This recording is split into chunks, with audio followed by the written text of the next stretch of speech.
Welcome to Sahi classes. आज हम लोग पढ़ने वाले हैं धारा घनत्व, विशिष्ट चालकत्व और विद्युत क्षेत्र में संबंध। यानी हम लोग क्या पढ़ने वाले हैं? धारा घनत्व, विशिष्ट चालकत्व और विद्युत क्षेत्र में संबंध को आज हम लोग पढ़ने वाले हैं। तो चलिए हम टाइम वेस्ट किए बिना ही हम लोग वीडियो को स्टार्ट करते हैं। तो देखिए, हमें पता है कि जो विद्युत धारा हम जानते हैं कि विद्युत धारा I जो होता है वो क्या होता है? NE/AVD के बराबर होता है। ये रिलेशन हमने पहले के वीडियो में क्या कर रखे हैं? निकाल रखे हैं। ठीक है, तो हमें पता है कि I इजकल टू में NE/AVD होता है और चालक का अपवहन वेग VD जो होता है वो क्या होता है आपका? E, बड़ा वाला E टाउ बटे में M होता है। इसको समीकरण 1 मान लेते हैं। तो समीकरण 1 में इस अपवहन वेग का मान हम लोग रख सकते हैं। देखिए, VD का मान समीकरण 1 में रखने पर,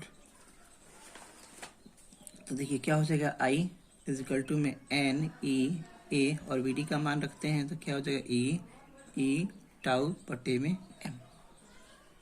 आगे इसको जब सॉल्व करेंगे तो देखिए क्या होगा? E से E में गुना हो जाएगा तो NE² A टाउ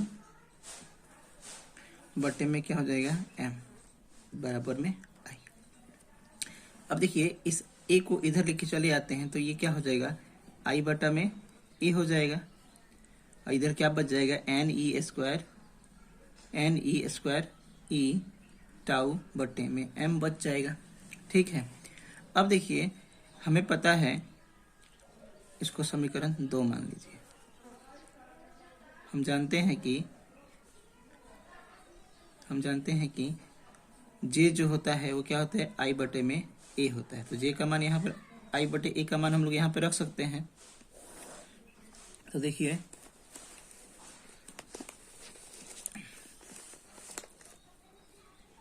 J का मान समीकरण 2 में रखने पर क्या हो जाएगा? ये J इजिकल टू में क्या हो जाएगा? सॉरी, यहाँ पे I बटा A लिख दिया जाए। I बटा A का मान समीकरण 2 में रखने पर क्या हो जाएगा? J इजिकल टू में NE² E टाउ बटे में M हो जाएगा। ठीक है, अब हमें पता है कि ओम की उत्पत्ति के नियम से हम अगेन लिखते हैं। हम जानते हैं कि R जो होता है वो क्या होता है?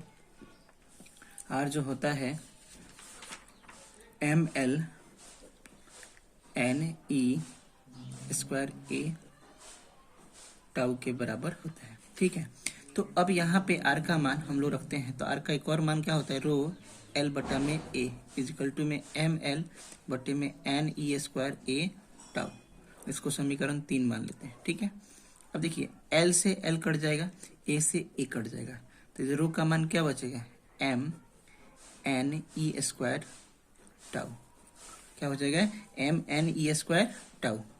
अब यहाँ पे देखिए, इस वाले इक्वेशन में अगर आप लोग देखते हैं तो NE² टाउ ऊपर है और नीचे क्या है? M है।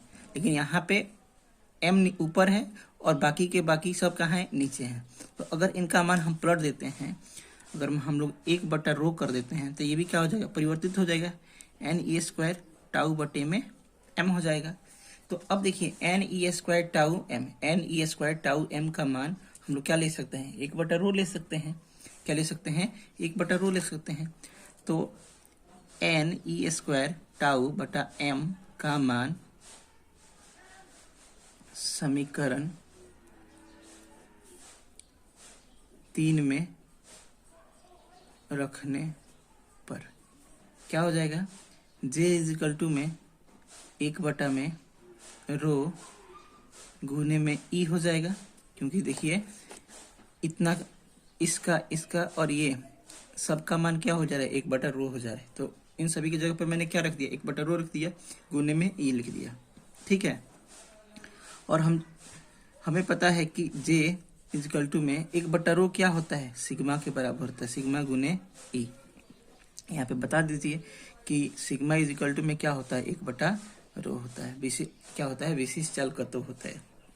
तो यहाँ से हमारे पास देखिए विद्युत धारा घनत्व और विशिष्ट चालकत्व और विद्युत क्षेत्र के बीच में हमारे बीच संबंध स्थापित हो गया है। ठीक है, तो देखिए सब कुछ बिल्कुल आसान है, बस हमने क्या किया, पीछे प्राप्त किए गए फॉर्मूलों की सहायता से हमने क्या निकाला है, जे बराबर में सिग्मा गुने में ई, यानी हमने धारा घनत्व, विशिष्ट चालकत्व और विद्युत क्षेत्र के बीच में संबंध को स्थापित किया है। ठीक है, thank you for watching this video आपको कैसा लगा प्लीज़ हमें कमेंट्स करके बताइए, और अच्छा लगा तो शेयर कीजिए और हमें सपोर्ट कीजिए। Thank you for watching this video.